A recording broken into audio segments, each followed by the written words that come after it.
우리 하나님 말씀을 다 같이 보도록 하겠습니다. 신약성경 고린도전서 12장 4절로 11절까지의 말씀을 우리가 다 같이 보도록 하겠습니다. 고린도전서 12장 4절로 11절까지의 말씀입니다.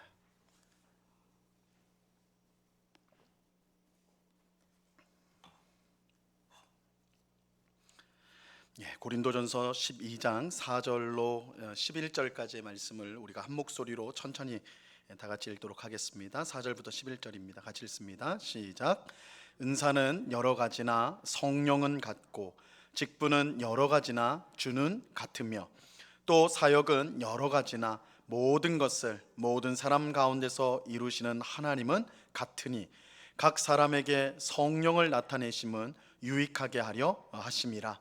어떤 사람에게는 성령으로 말미암아 지혜의 말씀을, 어떤 사람에게는 같은 성령을 따라 지식의 말씀을, 다른 사람에게는 같은 성령으로 믿음을, 어떤 사람에게는 한 성령으로 병 고치는 은사를, 어떤 사람에게는 능력 행함을, 어떤 사람에게는 예언함을, 어떤 사람에게는 영들 분별함을, 다른 사람에게는 각종 방언 말함을, 어떤 사람에게는 방언들 통역함을 주시나니 이 모든 일은 같은 한 성령이 행하사 그의 뜻대로 각 사람에게 나누어 주시는 것이니라. 아멘. 오늘 수요 성경 공부에 오신 우리 모든 성도님들 진심으로 환영합니다. 우리 앞뒤에 있는 우리 성도님들 보시면서 인사 나누겠습니다. 사랑합니다. 축복합니다. 이렇게. 얼마나 귀한지요, 그죠? 수요성 공부에 오신 우리 성도님들, 우리 한 번 더 인사하겠습니다. 성령으로 충만하세요. 이렇게 한번 할까요? 성령으로 충만하세요. 성령으로 충만하세요. 오늘은 성령으로 사는 삶 마지막 여섯 번째 시간, 마지막 시간입니다. 우리 그리스도인의 삶이 성령으로 시작이 된다. 성령 세례를 받아서 우리 성도의 삶이 시작이 되고, 또한 성령 충만함으로 우리가 그리스도를 닮아간다. 그래서 우리가 성령 충만할 때 맺어지는 열매가 성령의 열매다. 이렇게 지난 시간까지 우리가 봤고, 오늘은 마지막 시간으로 이제 성령의 은사에 대해서 함께 살펴보고자 합니다. 나눠드린 유인물 보시면요, 들어가는 말에 보세요. 당신이 받은 성령의 은사는 무엇입니까? 우리 성도님들, 오늘 오신 우리 성도님들은 성령의 은사를 받으셨습니까? 표정을 보아하니 받으신 분이 없군요. 다 받으셨어요, 사실은. 다 오늘 이제 그 내용을 좀 확인할 텐데, 우리가 이제 성령의 은사에 대해서 우리가 평소에 이제 갖고 있는 생각이, 이게 뭔가 좀 성령의 은사 이러니까 뭔가 좀 특별한, 그래서 좀 기적적이고 뭔가 좀 우리 평범한 삶하고는 좀 다른 어떤 것이 드러난다고 생각을 하기 때문에 우리가 이제 성령의 은사를 받았는가?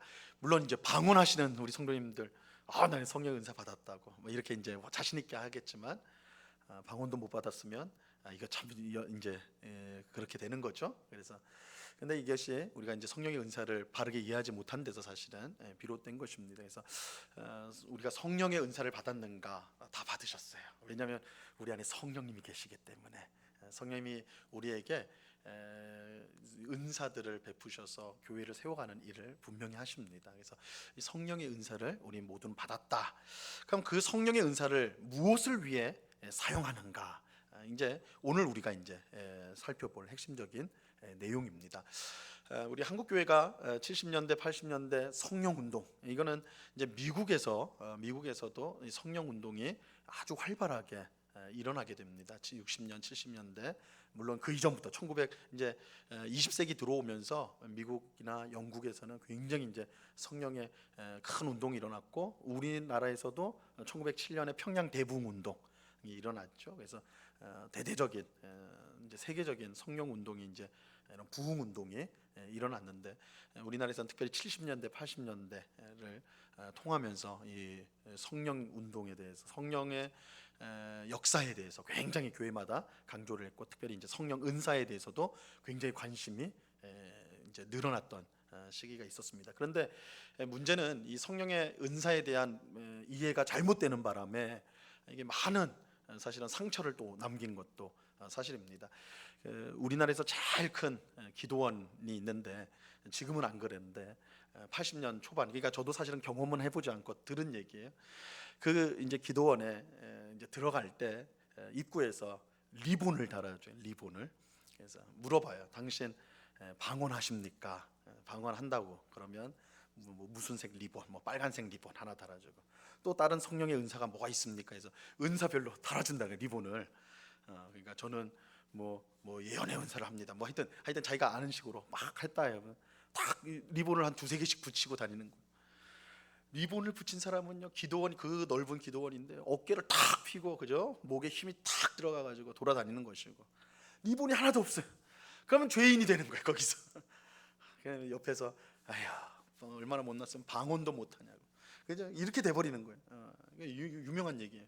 실제 그랬어요. 그래서 심지어 어떤 주장까지 있었냐면, 방언 못하면 그 구원 못 받은 거다, 이렇게까지 심지어 주장하는 경우가 있었습니다. 이거는 이 성령의 은사에 대한 오해가 얼마나 좀 심했는가. 그러니까 이 성령님이 한국 교회에 엄청나게 이제 역사해 주셔서 부흥이 일어나고 하여튼 귀한 은혜를 주셨는데, 우리가 이 성경이 가르쳐 주는 성령의 은사에 대해서 잘 모르고 그냥 체험적으로만, 경험적으로만 하다 보니까 이 성령님에 대한 오해들이 많이 이게 커졌다라는 것이죠. 그래서 저는 이제 장로교회에서 자라지 않고 사실은 성결교회에서 자랐습니다. 대학생까지는 성결교를 다녔는데, 그 이후에 이제 장로교로 목사가 되고 장로교에 이제 출석하게 됐는데, 이 성결교회가 굉장히 뜨겁거든요.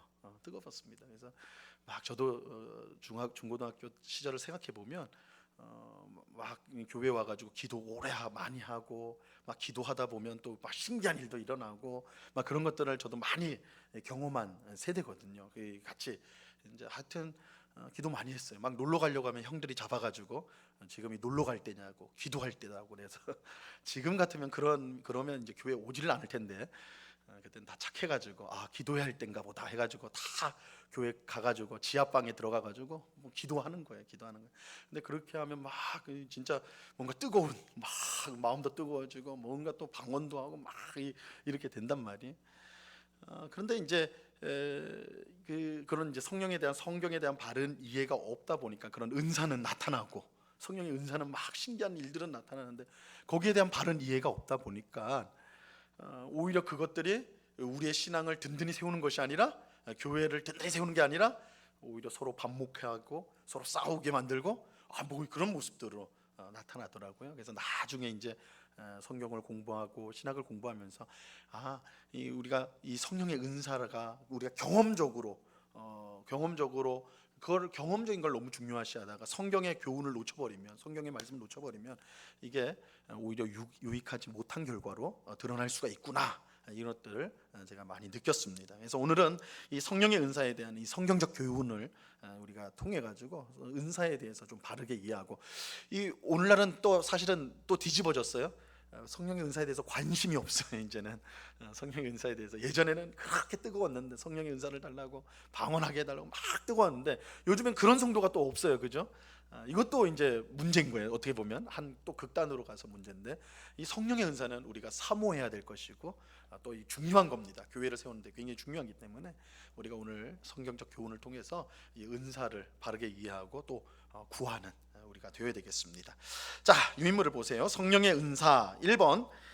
성령의 은사는 교회를 위해 성도 개개인에게 주어지는 것입니다. 여러분, 이게 꼭 기억하세요. 성령의 은사하면 이게 가장 중요한 개념이에요. 성령의 은사는요, 교회 즉 성도를 위해서 주어지는 거예요. 교회를 위해서 주어진다. 근데 교회는 성도들의 모임이 교회니까, 그러니까 성도를 위해서 주어진다. 그러니까 여러분, 우리가 은사는 나를 위해서 주어지는 게 아니에요. 이거 꼭 기억하셔야 돼요. 이게 중요한 거예요. 나를 위해서 주어지는 게 아니라 다른 성도를 위해서 주어지는 거예요.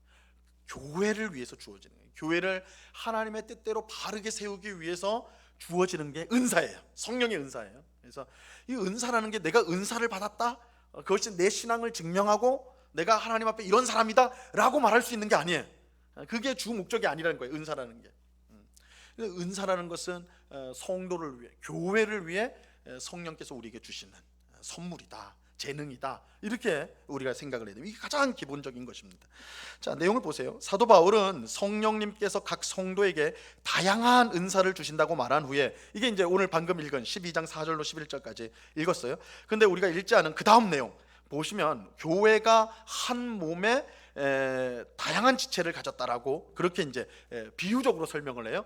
교회를 설명할 때 몸을 비유로, 사람의 몸을 비유로 하는데, 여러분 사람 몸에는 여러 기관이 붙어 있잖아요. 지체가, 그죠? 손도 있고, 뭐 여기 팔 있고, 몸통이 있고, 다리가 있고, 그죠? 그리고 얼굴에는 눈, 코, 입, 귀 다 뭐 이런 각양 다양한 지체들이 몸에 붙어 있어서 이 몸이라는 기능을 하게 된다고요. 그래서 이 교회를 사람의 몸에 비유를 하는 거예요. 그래서 교회는 다양한 지체를 갖고 있는 몸과 같이 다양한 은사를 가진 성도들이 모인 곳이다. 그래서 다양한 은사를 가진 성도들이 모여 있는 공동체가 교회예요. 그런데 똑같은 은사를 주시지 않고 다양한 은사를 주셨다. 모두가 똑같은 은사를 받는 게 아니라, 다 방언 받는 게 아니라, 다 뭐 예언을 받는 게 아니라, 다양한 은사를 주신 것은, 그 이유는 뭘 하기 위해서요? 서로를 돌보도록 하기 위해서. 자, 밑에 고린도전서 12장 25절 말씀 한번 몸 가운데서 같이 읽어봅니다. 시작. 몸 가운데서 분쟁이 없고 오직 여러 지체가 서로 같이 돌보게 하셨느니라. 그죠? 우리를 다양한 지체, 다양한 은사를 주신 이유는 서로를 돌아보게 하기 위해서.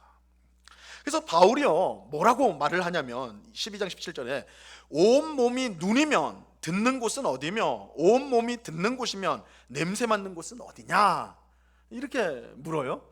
그러니까 나는 눈이 좋은데 눈 앞을 보는, 그래서 나는 눈의 은사, 눈이 돼야 되겠다. 그래가지고 얼굴에도 눈이 있고, 팔에도 눈이 붙어 있고, 몸통에도 눈이 붙어, 다 눈만 있다고 생각을 해보세요. 그게 정상이냐고요. 그럴 수 없잖아요. 눈만 있으면 어떻게 듣냐라는 거예요. 귀가 없이는 못 듣잖아요. 그렇죠? 그러니까 눈만 있으면 안 되고, 들으려면 귀가 있어야 되는 거예요. 그죠? 귀가 있어야 되는 거예요. 그래서 또 냄새를 맡으려면 뭐가 있어야 돼요? 코가 있어야 되는 거예요. 다 필요한 거예요. 뭔가를 들려면 팔이 있어야 돼요. 움직이려면 다리가 있어야 돼요. 그죠? 피가 온몸에 뿜어지기 위해서는 심장이 계속 뛰어야 된단 말이에요. 그죠?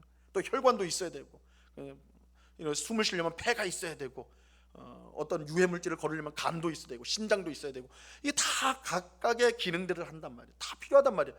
근데 다 심장이면, 다 눈이고, 다 코고 이래버리면 그건 사람일 수가 없는 거예요. 그래서 제 기능을 할 수 없단 말이에요. 교회도 마찬가지예요. 교회도 모든 성도들이 다양한 은사를 갖고 있어가지고 서로의 부족함을 채워주는, 내가 없는 것을 다른 성도가 갖고 있어서 채워주고, 나는 다른 성도가 없는 걸 내가 갖고 있어서 채워주고, 이 교회가 이렇게 서로를 채워주기 위해서, 지체를 채워주기 위해서 성령께서는 다양한 은사를 우리에게 주셨다, 이렇게 말하는 거예요. 그래서 이 은사는 나를 위해서가 아니라 성도를 위해서, 교회를 위해서 주셨다, 다양하게 주셨다. 이것을 꼭 기억을 해야 돼요. 자, 두 번째 보시면 사도 바울은 특별히 방언과 예언의 은사를 설명하면서, 이게 고린도전서 14장의 내용이죠. 이 방언과 예언을 탁 꼬집어 가지고 이 둘을 설명을 하는데, 이거는 고린도 교회의 이 방언의 은사가 굉장히 이제 성도들이 많이 갖고 있었다라는 것을 알 수가 있어요. 그래서 이제 사도 바울이 그 문제에 대해서 좀 더 설명을 했는데, 뭐라고 이제 이 둘을 비교해 가면서 뭐라고 하냐면, 방언보다는 예언하기를 더 사모하라, 이렇게 권면을 해요. 방언보다 예언하기를 더 하기를 원한다, 이렇게 말을 해요. 사모하라, 이렇게 말을 해요. 왜 그럴까? 왜 방언보다 예언하기를 더 원할까? 왜 성도들이 방언보다 예언하기를 나는 더 원한다, 이렇게 말씀하는 것일까요? 그 이유는요, 방언보다 예언이 다른 성도를 섬기는 일에 더 큰 유익이 있기 때문에 그래요. 그러니까 은사로서 더 큰 제 기능을 하는 게 예언이란 말이에요. 방언은 이제 우리 사도행전 2장에 나오는 오순절날 성령님이 임했을 때 한 방언, 그건 외국어였어요. 외국어. 그런데 고린도 교회에 나타나는 방언은 우리가 이제 보통 말하는 그런 방언입니다. 이제 알아들을 수 없는, 그죠? 우리 어떤 성도가 방언으로 기도한다 그러면 옆에서 알아들을 수 있습니까? 없습니까? 모르잖아요. 막 따라하면 저 그렇게 하여튼 막 하면 저게 진짜인지 가짜인지도 모르겠고 뭐 똑같은 말을 반복하는 것 같기도 하고 실제로 방언 연습시키는 사람도 있어요. 그래서 그런데 절대 가시면 안 되고 엉터리예요, 엉터리. 은사는 주어지는 것이지 연습하는 게 아니에요. 연습해서 된다는 건 말도 안 되는 거예요. 그거는 성경을 몰라서 그렇게 하는 거예요. 어쨌든 이 고린도전서의 방언은 바로 그런 거예요. 그래서 이제 고린도전서 13장에 천사의 방언이라는 말도 표현도 나오죠. 그러니까 우리가 알아들 수 없는 방언을 했단 말이에요. 우리 보통 방언하시는 분들은 우리가 이제 그 못 알아듣죠. 못 알아듣는 영적인 이제 그런 언어처럼 그렇게 이제 해지는데 중요한 거는 방언을 하면 그건 은사인데 방언의 은사를 받아서 방언을 하면 몰라요. 옆에 있는 사람이 이 방언하는 사람이 무슨 기도를 하는지 몰라요. 만약에 이제 주일날 오전에 기도를 하는데 우리 장로님이 나와서 탁 대표 기도를 하는데 방언으로 한단 말이에요. 아주 뜨겁게 방언으로 한 10분을 기도를 했어요. 10분을. 그러면 어떻게 될까요? 밑에 있는 성도님 다 하품하고 있죠. 뭘 알아들어야지. 뭘 알아들어야지. 자기는 막 뜨겁게 하겠지만 알아들을 수가 없잖아요. 그죠? 이 방언이라는 것이 못 알아듣는 거예요. 못 알아듣는 거예요. 근데 이 14장에 보면 하는 자신도 몰라요. 하는 자신도 무슨 뜻인지 몰라요. 방언하는 사람도 몰라요. 그 뜻을. 그죠? 그러니까 이게 굉장히 이제 사실은 성도들에게는 물론이고 개인 자체에도 그렇게 큰 유익이 되지 않아요. 물론 이제 방언 기도에 어떤 효과한 면이 있겠죠. 그런데 적어도 다른 성도에게는 아무런 유익을 끼치지 않습니다. 반면에 예언은 여기서 이제 고린도전서 14장에서 말하는 예언은 우리가 소위 생각하는 점쟁이들이 하듯이 앞에 일들, 당신 내일 큰일 난다, 뭐 이런 예언을 말하는 게 아니라 그러니까 어떤 거에 가깝냐면 설교에 가까워요. 설교. 하나님의 말씀을 딱 그 사람에게 필요한 하나님의 말씀 그것을 전하는 거, 그걸 이제 예언이다. 여기서는 이제 예언이다. 여러분 구약 성경의 예언자들, 선지자들이요 대부분의 메시지는요 설교였습니다. 앞일을 예언하는 게 아니었어요. 그 앞일을 물론 예언하죠. 근데 그게 퍼센티지가 학자들이 막 세봤는데 10%가 안 넘는다고 그래. 한 5% 정도. 그 다음에는 다 율법을 가지고 설교를 한 거예요. 여러분 선지서를 한번 보시면요 율법을 가지고 너희 우상 숭배하지 말아라, 그죠? 이웃을 압제하지 말아라. 이게 다 선지자의 예언의 말씀이라고요. 그러니까 이거는 다 율법에 속한 그러니까 설교죠, 설교. 그래서 예언의 은사가 그렇다고 볼 수가 있는데 예언은 어때요? 막 성도 중에 딱 일어나 가지고 이제 예언을 하는 거예요. 예언을 하는데 하나님 말씀을 가지고 서로 사랑하십시오. 원수를 사랑하십시오. 이렇게 한단 말이에요. 그럼 그 자리에 앉아 있던 사람들이 그 말씀을 듣고 내가 아침에 내가 나를 힘들게 하는 사람 내가 막 저주하고 막 하고 왔네. 한판 싸우고 왔는데 딱 교회에 왔더니 예언을 듣는 거예요. 이웃을 사랑하십시오. 원수를 사랑하십시오. 그러면 딱 그 말씀을 듣고 하나님이 내가 원수를 사랑하기를 원하시는구나. 그래가지고 회개하고 내가 화낸 거 잘못했구나. 회개하고 가서 사과하고 이런 일들이 일어난다는 거예요. 그죠? 방언으로는요 안 일어나요. 방언은 못 알아들어요. 그죠? 그래서 사도 바울이 1만 마디 방언하는 것보다 5마디 예언하는 것이 낫다 이렇게 말하는 게 이 은사라는 것이 결국은 성도와 교회의 유익을 위해서 주어지는 것이다 라는 것을 밝히는 것입니다. 자, 고린도전서 14장 19절에 그렇게 돼 있죠. 그러나 교회에서 내가 남을 가르치기 위하여 깨달은 마음으로 5마디 말을 하는 것이 1만 마디 방언으로 말하는 것보다 나으니라. 낫다. 이것은 성령의 은사가 누구를 위해서 주어지는가? 성도들과 다른 성도들과 교회를 위해서 주어진 것이다 라는 것을 우리에게 알려주고 있습니다. 3번, 참된 성령의 은사들은 교회, 성도를 건강하게 세우는 열매를 맺게 됩니다. 그래서 이 성령의 은사가 교회 안에서 왕성하게 일어나면 성도들이 복되게 돼요. 그리고 교회가 건강하게 성장하게 됩니다. 그러니까 막 성령의 은사가 막 나타나는데 교회 안에 싸움이 나요, 다툼이 일어나요. 그게 이제 대표적인 게 고린도 교회. 고린도 교회가 그랬거든요. 그거는 이 성령의 은사를 잘못 사용한 거예요. 그러니까 고린도 교회 성도들이 성령의 은사를 못 받은 게 아니라 그들은 많이 받았어요. 근데 많이 받았는데 자기를 위해서 사용하려다 보니까 문제가 발생하는 거예요. 내 신앙을 나 천사의 말을 해, 천사의 방언을 할 줄 알아, 뭐 이렇게 자기 신앙을 증명하고 내가 너보다 뛰어나다라는 걸 보여주기 위해서 은사를 사용하다 보니까 교회 안에 다툼이 일어나고 시기 분쟁이 일어나게 되는 거라고요. 그렇죠? 그래서 성령의 은사가 바르게 사용되어지는 교회는 성도가 살아나고 교회가 건강하게 세워져 간다. 그러니까 그 열매가 나타나는 거예요. 그 열매가 나타나는 거예요. 그러니까 우리가 잘 한번 생각해 보시면요, 어떤 교회 막 성령의 은사가 나타나면 예언을 한다, 뭐 방언을 한다, 막 그러는데 교회가 화목하지 않은 경우 많이 보죠. 많이 봐요. 사실은 은사가 많이 나타나는데도 엉망이야. 교회가 질서도 없고 막 엉망이. 그거는 자기를 위해서 은사를 쓰기 때문에 그런 거예요. 삼손이요. 삼손은 은사를 엄청 많이 받은 사람이죠. 그죠? 근데 하나님이 그 큰 은사를 받았음에도 불구하고 그냥 여자 뒷공무니만 쫓아다니다가 완전히, 그죠? 제대로 쓰임을 받지 못해요. 물론 하나님은 그런 망나니 삼손을 통해서도 이스라엘을 구원해요, 블레셋으로부터. 그러나 그 자신으로서는 너무 불행한 삶을 살게 됐죠. 은사를 받았지만 그걸 자기를 위해서 사용했기 때문에 더 큰 유익을 끼치지 못하고 그런 비참한 말로를 맞게 되는데, 은사는 이처럼 교회 성도를 위해서 쓰여진다. 그래서 에베소서 4장 12절 말씀 보세요. 우리 1페이지 제일 아래 한번 같이 읽어봅니다. 시작. 이는 성도를 온전하게 하여 봉사의 일을 하게 하며 그리스도의 몸을 세우려 하심이라. 우리가 은사를 사용해서 성도를 온전하게 하고 봉사하는 일을 하게 하고 그리스도의 몸을 세우게 한다. 이게 은사가 제대로 작동하면 이렇게 되는 거예요. 그 다음에 오직 사랑 안에서 참된 것을 하여 범사의 모든 일에 그에게까지 잘할지라. 그는 머리니 곧 그리스도라. 그래서 은사를 제대로 활용하면, 그렇죠? 우리가 모든 일에 예수님처럼 닮아가는, 예수님에 이르게 되는 거예요. 닮아간다. 그래서 이 은사가 바르게 사용되어질 때 이러한 열매가 나타나게 되는 것입니다. 두 번째로 교회의 통일성과 다양성인데, 이것이 교회는 다양성을 가지고 있고 교회는 통일성을 갖고 있는데, 이것이 무엇 때문에 나타나는 현상인가? 바로 성령님 때문에, 성령의 은사로 인해서 나타나게 돼요. 1번 교회의 통일성. 교회는 다양한 인종적, 사회적, 경제적, 문화적, 국가적 배경을 가진 수많은 사람이 모여 있다. 그죠? 모여 있잖아요. 여기도 고향 다 다르잖아요. 여기 다 전라도 사람 아니잖아요. 다 경상도 사람 아니고, 그죠? 다 서울 사람도 다 아니고 다 각양각색, 그죠? 배운 것도 다 다를 거고요.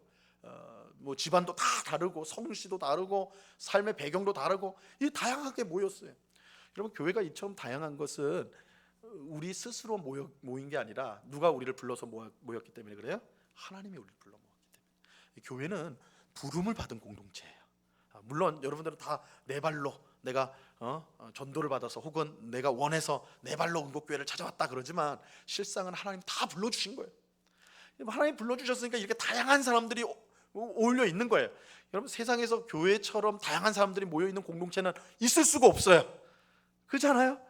다 다른데 그 어떻게 모여 있겠어요, 그죠? 근데 교회는 모여 있단 말이에요. 왜요? 하나님이 다 불러주신 거예요.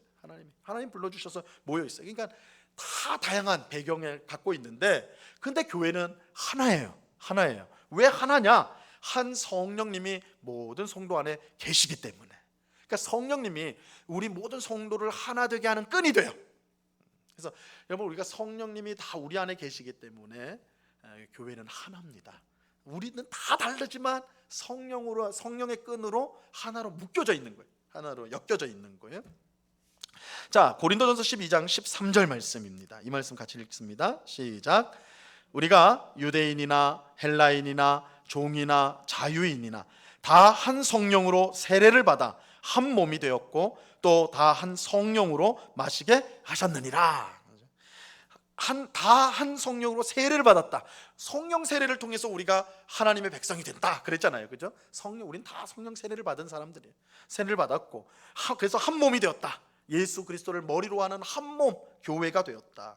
또 다 한 성령으로 마시게 되었다. 이 마시게 되었다니까 성령을 어떻게 마시나겠네. 이건 성령의 생명의 영, 그죠? 우리는 성령이 우리 안에 계시다는 건 생명을 먹는 거예요, 그죠?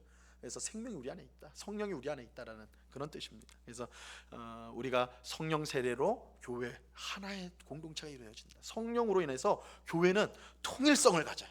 교회는 통일성을 가집니다. 그런데 이렇게 통일성은 가진 교회가 또한 한편으로 보면 교회는 다양성을 가져요. 다양성. 교회는 다양합니다.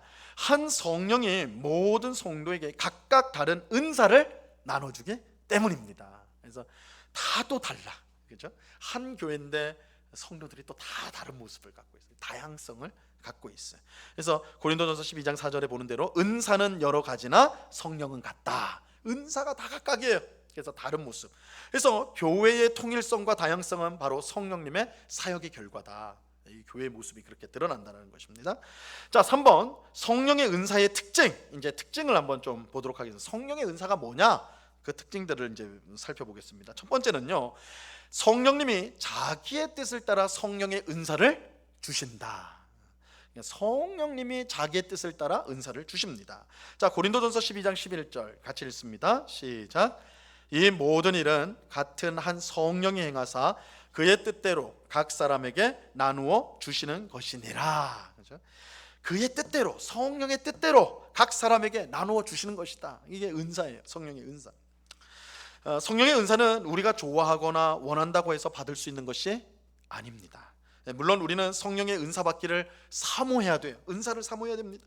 왜냐하면 사도 바울도 더 큰 은사를 사모해라 이렇게 이제 말하고 있기 때문이에요. 하지만 성령의 은사는 우리의 간절함이나 노력으로 얻을 수 있는 것이 아닙니다. 그러니까 성령의 은사를 사모하는 건 맞아요. 우리가 주시기를 사모하는 건 맞아요. 이 사모하는 게 왜 사모해요? 교회를 섬기기 위해서, 성도를 섬기기 위해서. 이게 주님, 제가 성도를 더 잘 섬기기 위해서 은사를 주옵소서.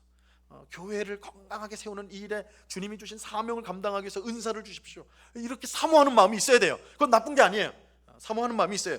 하지만 우리의 간절함이나 노력으로 은사를 얻는 것은 아니에요. 은사는 누가 주세요? 성령이 주시는 거예요. 성령이 주시는데 뭘 따라서요? 자기 뜻을 따라 주세요. 자기 뜻을 따라서 주세요. 하나님이 기뻐하시는 교회를 세우기 위해 성령님은 성도 각자에게 알맞은 은사를 베푸십니다. 그래서 여러분, 은사를 주시는 분은 성령님이세요. 성령님이 우리 각자에게 우리가 교회에 어떤 역할을 해야 될지를 아시고 거기에 맞는 은사를 베풀어 주십니다. 거기에 맞는 은사를 베풀어 주세요. 이런 점에서 보면요, 남들보다 더 낫거나 좋은 은사는 없습니다. 남을 딱 보면서, 여러분 우리 교회 안에서 그런 거 있잖아요. 어떤 성도님 보면 은사가 많아요, 그죠? 뭘 해도 다 잘하는 사람이 있어요. 뭘 해도 다 잘하. 막 사람을 막 붙잡아서, 실망한 사람 탁 붙잡아주고 격려해주면 막 그 사람이 막 방금 전까지 죽으려고 하는 사람이 막 힘이 나가지고 살아가는 사람도 있고, 그죠? 뭐 하여튼 교회 어떤 일을 할 때도 아주 막 시원하게 일을 쫙 잘 추진하는 사람도 있고. 그러니까 우리가 볼 때는 야, 저 사람 못하는 게 뭔가 은사를 너무너무 많이 받았다 이렇게 생각해서, 야, 나도 저렇게 좀 은사가 많았으면 좋겠다 이렇게 생각할 때가 있는데, 사실 그렇지 않다는 거예요. 이게 남하고 비교할 필요가 없다는 거예요. 왜냐하면 우리의 역할은 고유해요. 우리의 역할은 고유하다고요. 팔하고 다리하고 각각이잖아요, 그렇죠? 팔이 다리가 되고 싶다고 해서 팔이 다리가 돼버리면 사람은 네 발로 걸어야 되는, 그렇죠? 그럼 이상하잖아요. 이런 일들이 생겨버린단 말이에요. 팔은 팔로서의 역할이 있는 거예요. 다리는 다리로서의 역할이 있는 거예요. 하나님이 우리 성도님들 각자, 저를 포함한 우리 모두를 성령 하나님께서 교회의 각 부분으로 어떤 역할을 할지를 이미 아시고 정하시고 거기에 맞는 은사를 주세요. 거기에 맞는 은사를 주세요. 그러니까 우리가 생각해야 될 것은, 남이 가진 은사를 탐나기보다, 야, 나도 저런 은사, 하나님은 왜 나를 덜 사랑하시나 봐, 왜 나는 저런 은사를 안 주실까, 그게 아니라 하나님 내 역할을 분명히 알게 하시고 내게 주신 은사가 무엇인지 알아서 그것을 더 잘 사용할 수 있게 해달라. 이게 우리 기도가 돼야 돼요. 맨날 내게 없는 거, 남에게 있고 내게 없는 것만 그거 주십시오 하는 거는, 그건 성령의 뜻을 반하는 거라고, 그죠? 성령님은 우리를 눈으로 삼아 주셨는데 계속 귀가 되고 싶다고 해버리면 그건 온전치 않잖아요, 그죠? 그래서 우리가 은사를 비교해가지고 저 사람이 가진 은사가 더 좋다, 나는 별로다 이렇게 생각할 필요가 없다라는 거예요. 성령님께서 교회를 건강하게 세우기 위해 그 뜻대로 은사를 나눠 주시기 때문에 본질적으로 모든 은사가 똑같은 가치를 가져요.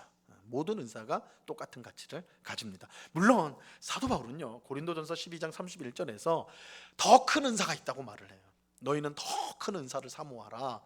더 큰 은사를, 목사님 보십시오. 더 큰 게 이때잖아요. 나는 조그만 것만 받고 더 큰 게 이때잖아요. 근데 여기서 말하는 더 큰 거는 이게 방언이냐 예언이냐 이런 게 차원이 아니에요. 제가 말씀드린 대로 은사를, 성령의 은사하면 딱 생각하셔야 되는 게 성도를 섬기는 것이고 교회를 세우는 것이라고 그랬죠. 그러니까 어떤 은사가 더 크냐?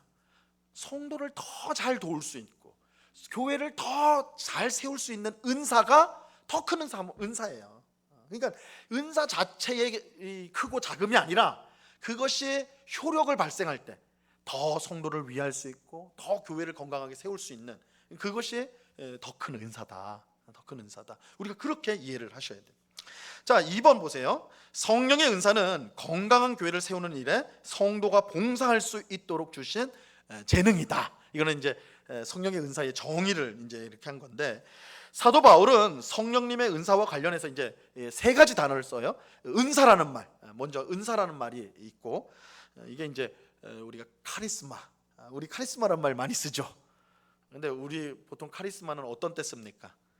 막 째려보고 막 그죠? 막 뭔가 좀 건들면 안 될 것 같고 그러면 저 사람 카리스마 있어 막 이렇게 하는데, 그 말이 완전히 이거는 좀 잘못 사용하는 거예요. 이 카리스마라는 거는, 이 카리스라는 게 은혜입니다. 은혜. 카리스가, 그러니까 우리가 보통 말하는 은혜가 카리스예요. 그 은혜를 이제 그 명사화해서 카리스마가 되면 선물이 되는 거예요. 은사, 선물. 그러니까 은혜로 주어지는 게 선물이죠, 그죠? 그러니까 막 째려보고 막 목소리 깔고 이게 카리스마가 아니라 은사예요, 은사. 은사가 선물, 은사가 카리스마예요. 그래서 은사. 그 다음에 뭘로 하냐면 직분, 이건 디아코노스, 섬기는 거, 이거를 은사라고 표현을 해요. 12장 5절에서 고린도전서 15장.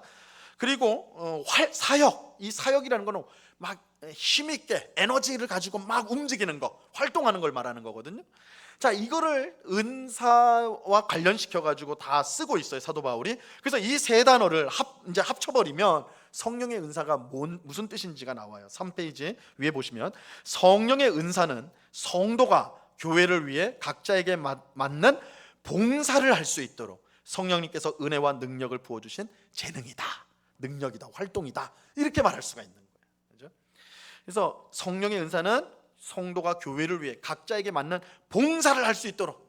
그러니까 여러분, 은사를 받았다는 건 봉사를 한다는 거예요. 근데 봉사를 할 때 성령의 은사는 우리로 하여금 더욱더 활력 있게 강력하게 그 일을 수행할 수 있도록 하는 재능, 힘은, 능력을 성령이 공급하시는 거, 주신 거예요. 그래서 그러니까 여러분, 우리가 성령의 은사를, 우리가 성경적 개념을 정립하면 성령의 은사는 봉사예요. 근데 성령님이 그 능력을 주셔서 더 힘있게 아주 그 일을 감당하는 거, 그죠? 그래서 이 봉사라는 것을 잊지 마셔야 돼요. 이거를 성령의 은사가 봉사랑 떨어져 버리면, 다른 성도를 섬기고 교회를 세우는 일과 떨어져 버리면 이 은사는 생명을 잃어요. 그래서 은사 자체는 자기한테 있을지 몰라도 그 은사가 제대로 활용이 안 돼서 오히려 자신을 타락시키고 오히려 자신을 망가뜨리는 그런 일이 될 수가 있다라는 거예요. 자, 3번입니다. 은사의 종류를 한번 볼게요. 그러면 이 성령의 은사의 종류, 성령의 은사가 얼마나 많이 있느냐? 우리는 보통 은사 그러면 방언, 뭐 예언, 신유, 뭐 이 정도로만 생각을 하는데 사실은 굉장히 많습니다. 자, 첫 번째 보면 고린도전서 12장 8절로 10절에 보면 은사의 목록이 나오는데 9가지가 제시되어 있어요.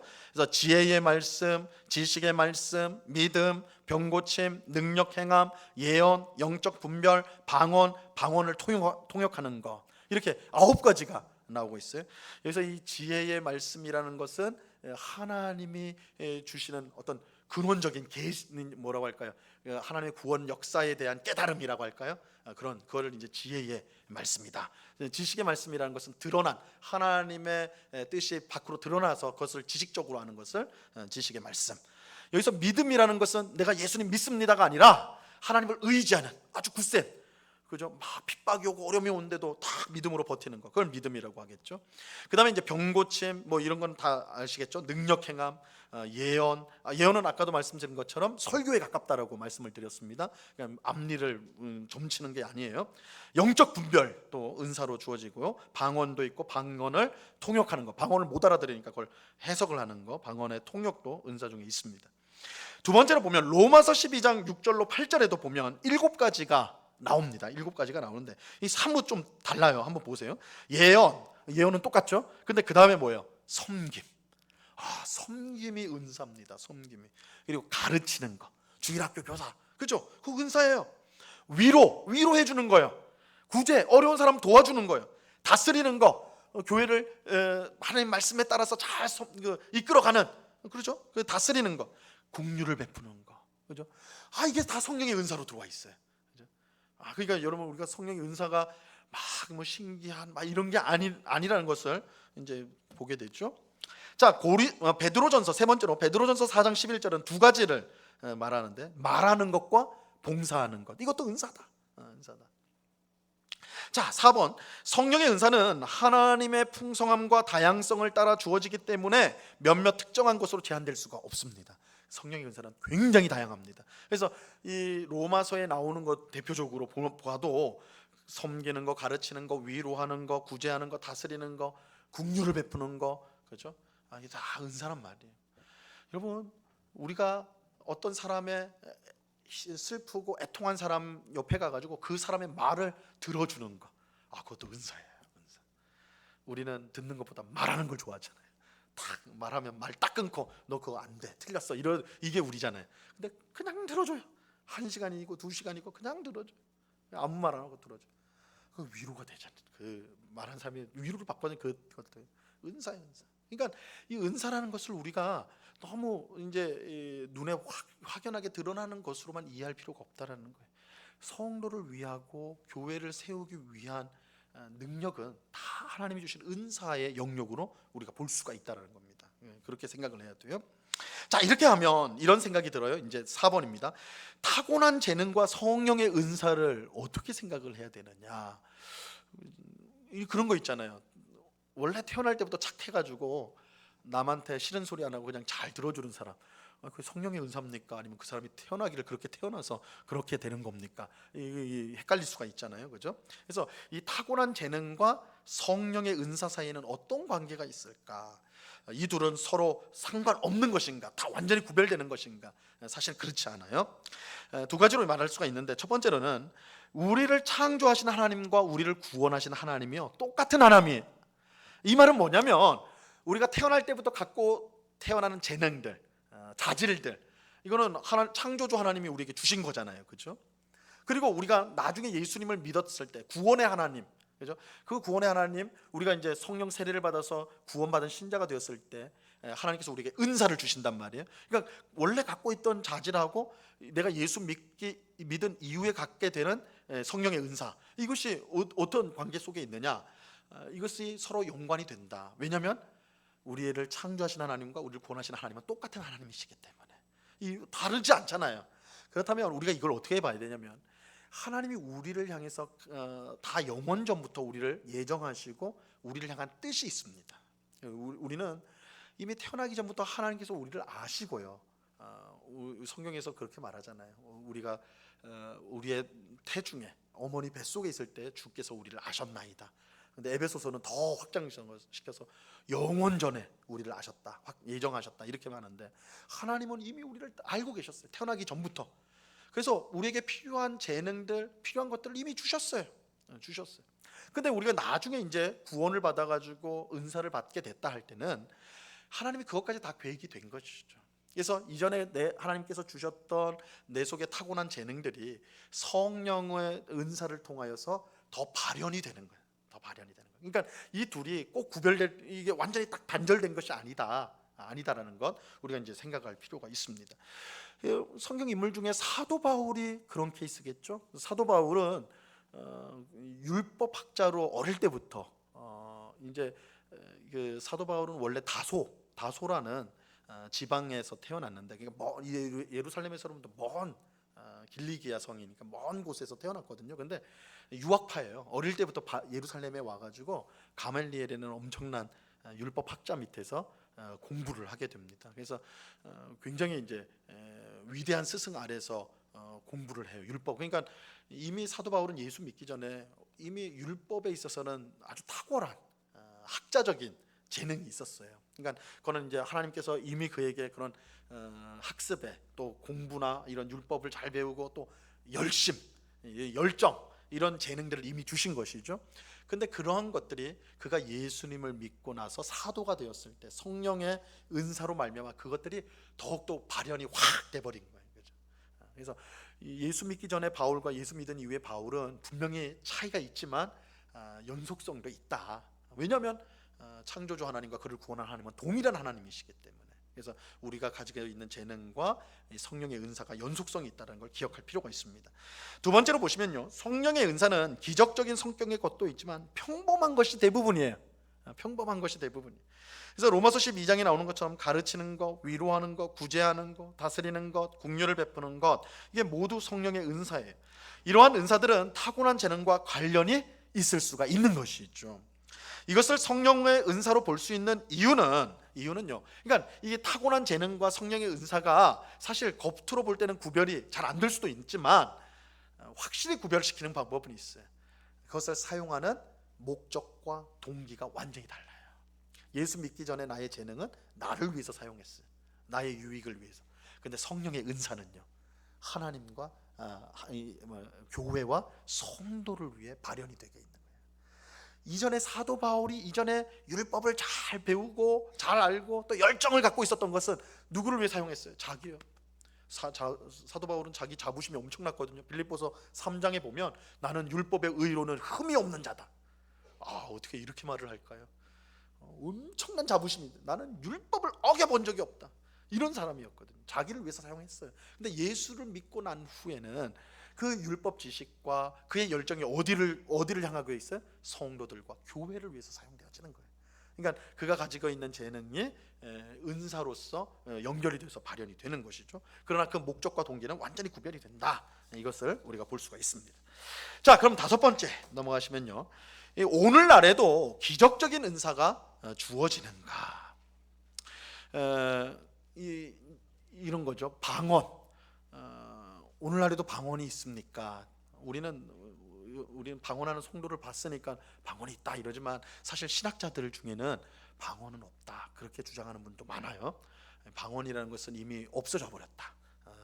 없어졌는데 그럼 지금 방언하는 사람 그건 뭡니까? 그럼 다 마귀가 장난하든지 심리적으로 자기가 지어내는 거지 진짜 아니다 이렇게 이제 주장하는 신학자들도 있습니다. 그래서 오늘날 이 기적적인 은사가 주어지는가, 여전히 주어지는가 우리가 한번 생각해 볼 필요가 있는데요. 자, 이 기적적인 은사가 주어지는가를 알려면 먼저 질문할 게 있어요. 오늘날에도 기적은 일어나는가? 여러분, 기적이 있을까요, 없을까요? 대답 잘하셔야 돼요. 기적이 있습니까, 없습니까? 고민이 많이 되시는 분. 아니, 기적 없으면 기도 안 할 필요 없지 않아요? 물론 이건 너무 극단적인 말이긴 한데 우리가 기도하는 것은 어떤 환우를 위해서 기도한다고 했을 때 막 이제 이거는 가망이 없어. 그런데도 우린 끝까지 기도하잖아요. 그죠? 기도하죠. 막 가망이 없는데 기도하면서 이분은 가망이 없으니까 빨리 하나님 데려가시라고 그렇게 기도하세요? 그럼 큰일 나죠. 기도 안 하는 끝까지 하나님 살려달라고 기도하죠. 그죠? 그건 뭐예요? 기적을 믿는 거 아니에요, 그렇죠? 하나님이 역사인, 그러니까 의학으로 안 되는 거, 의술로 안 되는 하나님을 하실 수 있다는 기적을 우리 믿는 거 아닙니까, 그렇죠? 기적은 일어나는가? 당연해요. 맞습니다. 당연히 일어나요. 하나님은 그 뜻을 따라 언제든지 기적을 행하실 수 있어요. 그러니까 전지전능하신 하나님이죠. 우리가 하나님을 전능하신 하나님이라고 고백하잖아요. 우리 새벽에 요한계시록을 살펴보고 있는데 하나님은 전능하신 하나님이다. 그러는 전능은 뭐예요? 다 하실 수 있다는 거 아니에요. 그 기적은 당연히 하실 수가 있는 거죠. 그래서 하나님은 시간과 공간을 초월해 계시고 전지전능함으로 모든 만물을 붙들고 계시기 때문에 당연히 기적이 있습니다. 기적을 행하세요. 자, 그런데 이제 이렇게 질문해요. 두 번째는 그러면 하나님이 하시는 모든 일은 기적적인가? 하나님은 기적만 행하시는가? 어때요? 그건 그렇지 않아요. 그죠? 그건 그렇지 않아요. 하나님은 시공간을 초월하시지만 동시에 시공간 안에서 일을 하세요. 그렇죠? 이게 사실이에요. 그러니까 기적은 사실 기적이란 건 시공간을 뛰어넘는 초월적인 일이죠. 그죠? 그러니까 그런데 그럼에도 불구하고 하나님은 그렇게도 역사하시지만 시공간 안에서도 우리 안에서도 기적을 일으키신단 말이에요. 그 기적을 일으키신다는 게 우리가 보통 보는 그런 일반적인 방식으로도 하나님은 역사하실 수 있다라는 거예요. 자, 이거를 그 주기도에서 예수님이 잘 고백하셨어요. 그 뭐라고 하냐면 하나님은 하늘에 계시지만, 이 뜻은 뭐예요? 기적을 행하실 수 있는 전능하신 분이시지만, 이 하늘에 계시다는 뜻이에요. 그러나 동시에 우리의 아버지가 되신다. 아버지는 자녀에게 막 기적을, 그게 아니라 품어주고 사랑하고 먹이고 입히고 그잖아요. 이거는 일상적인 일이잖아요. 하나님은 그렇게 역사하신다는 거예요. 하나님은 창조하신 세상에 질서를 주셨고 그것에 따라 움직이도록 하셨습니다. 그래서 해가 아침에는 동쪽에서 떠서 저녁에는 어디로 져요? 서쪽으로 져요. 물론 이거는 과학 시간에 이렇게 말하면 틀린 거고, 과학 시간에는 어떻게 돼요? 지구가 도는 거죠. 태양이 도는 게 아니라 우리가 돌고 있어요. 맞아요, 그죠? 그러나 이제 우리가 보면 태양이 동쪽에서 떠올라서 서쪽으로 지니까, 그죠? 움직인단 말이에요. 이게 내일도 그럴까요? 내일은 혹시 남쪽에서 떠서 북쪽으로 지지 않을까요? 그런 일은 없죠, 그죠? 왜요? 하나님 그렇게 질서를 만들어 놓으셨기 때문에 해는 그렇게 되는 거예요. 계절은 어떻습니까? 봄이 지나면 여름이 오죠. 봄이 지나고 다시 좀 추워졌으면 좋겠다 해서 겨울이 와버리는 그런 거 없잖아요, 그죠? 요즘에 하도 이상 기후가 많아가지고 이게 좀 위태롭긴 한데, 그래도 기본적인 굴격을 보면 봄, 여름, 가을, 겨울, 다시 봄, 여름, 가을, 겨울 이렇게 순환을 하잖아요. 어떻게 이렇게 됩니까? 하나님이 그렇게 정하셨어요, 그죠? 하나님이 그렇게 정하셨어요. 또 하늘에서 비가 내리면 그 비가 땅 속에서 스며들고, 스며든 비는 강으로 나와서 바다로 가고, 바다에 나온 비는 물은 다시 하늘로 증발해서 올라가서 다시 비가 되죠. 이게 하나님 그렇게 정하신 거예요. 이게 순환이 되는 거예요. 순환이 되는 거예요. 그래서 하나님은 이처럼 원리, 규칙을 세우셔서 세상이 질서 있게 존재하도록 하세요. 물론 하나님이 이렇게 원칙을 정해놨다고 해서 그럼 하나님은 나는 좀 잠 좀 자고 올 테니까 너희끼리 한번 그냥 잘 해라, 잘 돌아가니까 해라, 이건 아니에요. 하나님께서 원리를 만드셨지만 그 원리를 움직이게 하는 건 하나님이세요. 그래서 지금도 해가 동쪽에서, 아침에 동쪽에서 떠서 서쪽으로 지지만 그것이 오토매틱 자동으로 지가 왔다 갔다 하는 게 아니라, 하나님은 오늘도 해를 동쪽에서 뜨게 하셔서 서쪽으로 지게 하시고, 내일도 하나님은 동쪽에서 떠서 서쪽에 지게 하시고, 그러니까 사실은 이 세상의 모든 일어난 일들은 하나님이 다 하시는 거예요. 다만 그 우리가 눈으로 볼 때 그것이 질서가 있게, 원리가 되게 움직인다. 하나님 역사 방식이 그렇다는 거예요. 그래서 기적적인 방식도 있지만 이렇게 일반적인 방식도 있다라는 거예요. 그래서 3번을 보시면요, 하나님은 병에 걸린 사람을 직접 기적적으로 고칠 수가 있습니다. 그러니까 우리는 기도해야 돼요, 마지막까지, 그죠? 우리가 하늘을 위해서 기도해야 됩니다. 하나님 의학적으로 불가능하다고 하는 상황 속에서도 우리는 기도해야 돼요. 하지만 대부분 의학 지식 가진 의사를 통해 하나님이 고치십니다. 그러니까 여러분 이걸 구별하시면 안 돼요. 그러니까 이단 같은 데서 그런 주장을 하는 거예요. 병원 가지 말고 기도하라고 그러죠. 그게 신앙인 것처럼 병원 가면 의심하는 거니까 병원 가지 말고 기도원 들어가서 기도해라, 하나님 네 믿음 보고 낫게 해줄 거다, 이렇게 말하는데 그건 하나님의 역사 방식을 몰라서 하는 말이에요. 하나님 물론 우리가 기도할 때 그 기도를 들으시고 기적적인 방식으로 우리의 병을 낫게 하실 수 있어요. 그러나 대부분의 방식은 우리가 아는 것처럼 약 먹고 병원에 가가지고 치료를 받는 방식으로 하나님이 우리를 낫게 하신다고요. 이것도 하나님의 역사예요. 그러니까 우리가 그걸 꼭 기억하셔야 돼요. 그걸 꼭 기억하셔야 돼요. 자, 그럼 이제 진짜 질문을 한번 볼게요. 그렇다면 오늘날에도 기적적인 은사가 주어지는가? 첫 번째는 그렇다예요. 그렇다예요. 하나님은 지금도 얼마든지 기적을 행하시기 때문에 기적적인 은사를 성도에게 주실 수가 있습니다. 그러니까 여기에 대해서 우리가 닫아놓으면 안 된다고요. 이게 지금 현대 과학 시대인데 무슨 그런 방언하고 막 이런 게 맞나? 이렇게 할 때 우리가 하나님은 얼마든지 우리에게 기적적인 은사를 우리에게 주실 수 있다. 그것들을 우리가 인정할 필요가 있어요. 그래서 실제로 우리 이제 선교학자들이 연구를 해보면, 여러분 우리나라에도 복음이 처음 들어올 때 많은 은사들이 나타났어요. 성령의 기적적인 일들이 막 병든 사람이 일어나고 막 이런 것들이 역사가 많이 일어났거든요. 근데 여러분 한번 생각해 보세요. 6, 70년대 그런 일들 많이 일어났어요. 병자들 많이 일어나고 뭐 치유받고 이런 일들이 교회마다 많았거든요. 근데 오늘날은 어떻습니까? 많습니까? 적습니까? 확실히 적지 않아요? 그죠? 많이 알고 계세요? 많이 알고 계셔가지고 저만 모르는 거예요? 아닐 거라고, 그죠? 상당히 적어요. 그래서 이게 여러분 한번 생각해 보세요. 여러분 젊었을 때랑 지금 이제 좀 6, 70년대, 7, 80년대랑 지금 2010년, 20년 이때를 비교해 보면 교회의 성령의 역사, 은사라든지 뭐 이런 기적적인 것들이 굉장히 줄어들었다라는 생각을 가지게 된다고요. 근데 반면에 이 선교학자들이 보니까 지금 아프리카나 이런데 복음이 지금 막 들어가는 데 있잖아요. 거기는 성령의 은사가 굉장히 왕성하게 일어난다고 그래요. 그래서 이것이 이제 뭐 절대적인 법칙은 아니지만 이렇게 이제 복음이 잘 전해지고 교회가 제대로 잘 성장되어지고 세워지고 이렇게 한 데에는 그런 기적적인 은사의 효용이 적기 때문에 그것이 덜 드러나는 거. 그리고 지금도 그런 말씀이 막 들어가고 있고 그 말씀이 제대로 들어가지 않는 곳에는 그런 기적적인 일들을 통해 복음이 확증되는 것 같다. 이렇게 이제 선교학자들은 말하기도 합니다. 그래서 분명히 있다. 이거는 있다라는 건 분명합니다. 그러나 2번을 보세요. 중요한 거예요. 그러나 사도와 선지자와 같이 교회의 기초를 이루고 하나님의 계시를 전해주는 직분과 은사는 더 이상 없습니다. 없는 은사가 분명히 있어요, 여러분. 없는 은사가 있습니다. 직분과 없는 은사가 있는데 더 이상 주어지지 않아요. 이건 뭐냐면 사도와 선지자. 여러분, 사도와 선지자는 더 이상 없습니다.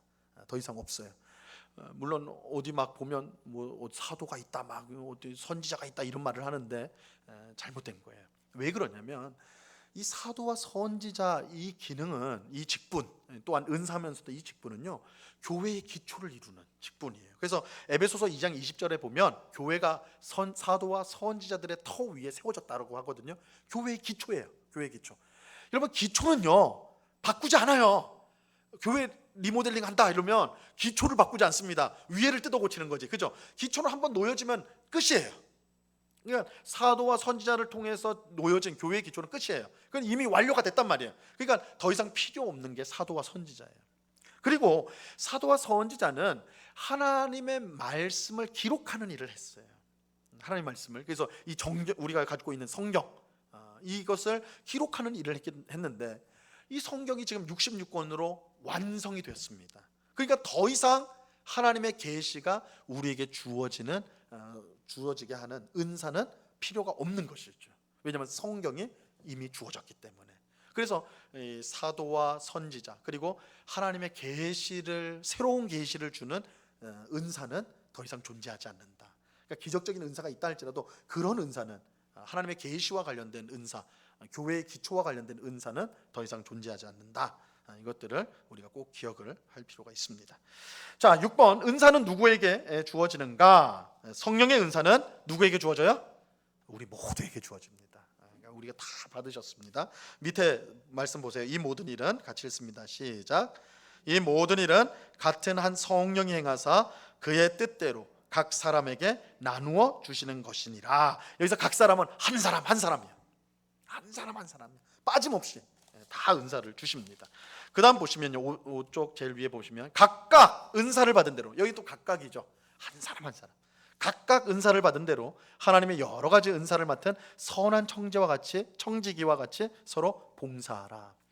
사도 바울이 교회를 몸으로 비유할 때 성도는 몸을 이루는 각 지체처럼 교회의 각 부분을 이룹니다. 이것은 모든 성도가 각각의 다른 역할을 감당하는 것을 뜻하는 것으로 다양한 은사가 모두에게 주어졌음을 보여주는 것입니다. 그래서 우리가 성령 세례로 말미암아 그리스도의 몸이 되었을 때, 몸의 한 지체가 되었을 때 그 자체가 우리에게 성령의 은사가 주어졌다라는 증거가 되는 것입니다. 여러분, 우리에게는 다 성령의 은사가 주어져 있습니다. 근데 불행은 그거죠. 내가 성령의 은사를 받은지를 모르는 것이고, 알아도 그걸 제대로 활용하지 않고 사용하지 않는 것, 이것이 문제일 수 있는 것이죠. 자, 2번을 보세요. 모든 성도에게 성령의 은사가 주어졌다는 사실은 모든 성도가 교회를 건강하게 세우는 일에 참여해야 한다는 사실을 알려줍니다. 교회는 성직자와 평신도로 구성되어 있지 않습니다. 여러분, 로마 가톨릭 교회는 구분을 합니다. 성직자가 있고 평신도가 있어요. 이 평신도란 말은 기독교 용어가 아니에요. 이 로마 카톨릭 용어예요. 평신도라는 거는. 왜냐하면 평신도라는 거는 이 평범한 신도가 있으면 어떤 신도가 또 있는 거예요? 특별 신도가 있을 거 아니에요, 그죠? 일반석이 있으면 특별석이 있는 거 아니겠어요, 그죠? 이 평신도란 말이 그런 뜻이에요. 특별한 신도가 있고 일반 신도가 있다. 이게 로마 카톨릭에서 나온 거예요. 이 특별 신도가 누구예요? 성직자들이요, 신부들, 뭐 교황, 추기경, 막 이런 사람이 특별한 사람들이에요. 그래서 결혼도 안 하잖아요. 특별하다. 구별을 시키는 거예요. 구별을 시키는 거.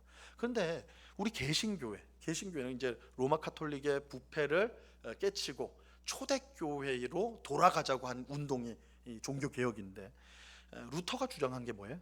만인 제사장설. 우리 다 제사장이라는 거예요. 우리는 다 제사장이다. 저 신부님만 제사장이 아니라 농부인 나도 제사장이고, 회사원인 나도 제사장이고, 가정주부인 나도 하나님의 제사장이다. 이게 만인 제사장설이잖아요. 만인 제사장설. 베드로전서 2장 9절에 너희는 택하신 족속이요 왕 같은 제사장이다. 이게 성경의 가르침이잖아요. 성경의 가르침. 그러니까 우리가 여전히 교회에 오면서 이 하나님 일은 목사나 전도사나 뭐 선교사나 이런 분들이 하는 거고, 우리는 평신도니까 그냥 신앙생활 기도나 열심히 하고 말씀만 열심히 보면 되겠다, 그렇게 생각하는 것은 기독교적인 게 아니에요. 성경적인 게 아니에요. 사실은 교회를 누가 세워요? 다 같이, 온 성도가 같이 세워야 돼요. 왜요? 은사를 목사에게만 준 게 아니라 우리 모두에게 주셨으니까. 만약에 목사에게만 은사를 주셨으면 목사만 하면 되겠죠. 우리는 성도는 은사가 없으니까 난 못합니다. 그런데 그렇지 않잖아요. 방금 봤잖아요. 각 사람에게, 각각 모든 사람에게 은사가 주어졌다는 것은 모든 사람이 교회를 섬겨야 될, 다른 성도를 섬겨야 될 책임이 주어졌다는 뜻이에요. 우리는 다 제사장들이에요. 다 제사장들이. 그래서 이 성령의 은사를 우리가 의식하고, 그리고 우리에게 주신 성령의 은사가 무엇인가를 생각하고 그것을 활용하는 것은 성도로서의 책임이에요. 책임입니다. 그러니까 이 성령의 은사는 남 얘기하는 거예요. 아니에요. 막 신앙이 뜨거운 어떤 사람 얘기가 아니라 우리 모두의 얘기란 말이에요. 그러니까 이걸 다르게 말하면 우리는 어떤 모양이든지 다른 성도와 교회를 섬기셔야 돼요. 봉사의 일을 하셔야 돼요. 봉사의 일을. 이게 단순히 교회를 운영하기 편하게 하기 위해서 성도님들 다 봉사 좀 하십시오, 그런 차원이 아니에요. 이건 하나님이 우리에게 은사를 주심으로 말미암아 우리로 하여금 다 교회에 봉사하도록, 그래서 건강한 교회를 세워가도록 하는 게 하나님의 뜻이기 때문에. 그래서 여러분, 교회는요 관람객이 있을 수가 없어요. 관중. 축구 경기, 어제도 국가대표 축구했잖아요. 관객에 딱 앉아가지고 팔짱 딱 끼고 저렇게 하면 안 되지 공격을 왜 저 따위로 해, 이러면 이게 아니에요. 우린 다 뭐예요? 다 은사를 받았으니까. 하나님 다 유니폼을 줬다는 거예요. 쉽게 말해서 다 유니폼을 줬어요. 어디로 유니폼 입고 어디로 가야 돼요? 경기장에 있어야죠. 뛰어야 돼요. 그러니까 남 욕할 시간이 없어요. 우리가 내 역할을 해야 된단 말이에요. 그렇죠? 교회는 다 우리 하나님 성령께서 우리에게 각각에 주신 그 자리에서 성도를 섬기시고 또한 교회를 건강하게 세우는 일에 우리가 다 역할을 해야 됩니다. 물론 그 역할은 다 달라요. 아까도 말했잖아요. 모두가 눈일 수 없고 모두가 팔일 수 없고 모두가 달릴 수 없습니다. 각양각색이에요. 어떤 사람은 좀 드러나는 일일 수 있어요. 그러니까 뭐 저 같은 경우가 드러나는 거죠. 근데 어떤 성도님은 아무도 몰라. 늘 사람 없을 때 와가지고 성도들을 위해서 늘 기도하시는 분이 있을 수 있고, 또 어떤 곳을 청소하시는 분들도 있을 수 있고. 근데 그것이 은사로 받아서 하시는 거예요. 그것이 성도를 세우는 거고 교회를 건강하게 세우는 거예요. 그렇죠? 얼마나 복된 거예요. 이게 몇몇 성도들만, 열심히 있는 성도들만 교회를 섬기는, 그리고 나머지 대부분은 그냥 구경꾼, 관람객이 된다면 그건 하나님이 원하시는 교회가 일 수가 없어요. 그리고 그것은 성령이 우리에게 주신 은사를 무시하는 것가 되어버리는 거예요. 그래서 우리는 성령님한테 다 성령님께서 은사를 주셨다. 여러분 다 은사가 있습니다. 근데 그 은사가 막 드러나고 엄청나게 뭐 그거 생각하실 필요 없고, 여러분이 잘하시는 게 있어요. 교회 안에서 잘하시는 게 있어요. 잘하시는 게 있어요. 여러분이 어떤 성도들을 섬길 때 잘하시는, 여러분도 기쁘고 즐거운 게 있어요. 하나님이 그런 마음을 주시는 게 있단 말이에요. 성령의 은사로 사역을 하면 기뻐요. 기쁨이 없는 것은 하나님의 일이 아니에요, 사실은. 근데 막 그 기쁘고 내 것을 나누는데도 기쁘고, 그냥 은사예요, 은사. 그렇죠? 또 교회를 바르게 세우는 그런 열망을 가지고 하는 것, 그 은사예요, 은사. 하나님이 주신 은사라고요. 그것들을 우리가 활용할 때 정말 우리는 하나님이 기뻐하시는 교회와 성도로서 우리가 함께 자라가게 되는 것입니다. 자, 마지막으로 성령의 은사를 가장 잘 활용하기 위해서 반드시 필요한 것이 무엇입니까? 사랑입니다. 사랑. 가장 큰 은사는 교회와 성도를 세우는데 가장 유익한 은사입니다. 그렇게 가장 큰 은사는 반드시 사랑으로 사용해야 되는 것입니다. 밑에 같이 한번 읽어봅니다. 너희는 시작. 너희는 더욱 큰 은사를 사모하라. 내가 또한 가장 좋은 길을 너희에게 보이리라. 여러분, 고린도전서 12장에서 은사를 다룬 다음에 고린도전서 13장이 나와요. 고린도전서 13장은 별명이 있죠? 사랑장의 사랑장. 그리고 14장에 뭐가 나와요? 또 은사가 나와요. 그러니까 사도 바울이 일부러 12장, 13장, 14장, 12장과 14장은 은사장인데, 은사 둘 다 은상장인데 그 가운데 핵심에 뭘 박아놨어요? 사랑장을 박아놨어요. 은사는 어떻게 사용해야 돼요? 사랑으로. 당연히 섬기는데 사랑이 필요하겠죠? 교회를 세우는데 사랑이 필요하겠죠? 자기의 이익을 위해서 은사 사용하는 거 사랑이 아니잖아요. 그건 엉터리로 사용하는 거거든요. 그죠? 사랑으로 사용하는 거. 그럴 때 정말 우리가 사랑으로서 이 은사를 사용한다면 우리가 정말 하나님 원하시는 성도를 세우는, 교회를 세우는 그런 귀한 일들을 감당하게 될 것입니다. 오늘 우리 성경 공부하는 우리 모든 성도님들이 우리에게 주신 성령의 은사, 나에게 주신 성령의 은사가 뭔가, 그 은사를 가지고 다른 성도를 섬기고 또 교회를 세워가는 일에 쓰임 받는 우리 모두가 될 수 있기를 바랍니다. 밑에 이제 참고 문헌을 해놨는데 이제 이 한번 참고할 수 있는 도서인데, 제일 밑에 있는 존 스토트의 성령 세례와 충만, 이 책은 제가 이제 강의를 할 때 이 대부분 이분 책에서 이제 제가 그 내용들을 제가 이제 가져왔습니다. 그래서 나중에 한번 읽어보시면 굉장히 이제 성령 세례와 성령 충만에 대한, 은사에 대한 이해를 잘 하실 수가 있을 것입니다. 다른 책들도 굉장히 훌륭한 책들입니다. 한번 참고해 주시길 바랍니다. 예, 기도하고 마치겠습니다. 하나님 아버지, 감사합니다. 오늘 성령의 은사에 대해서 함께 공부하였습니다.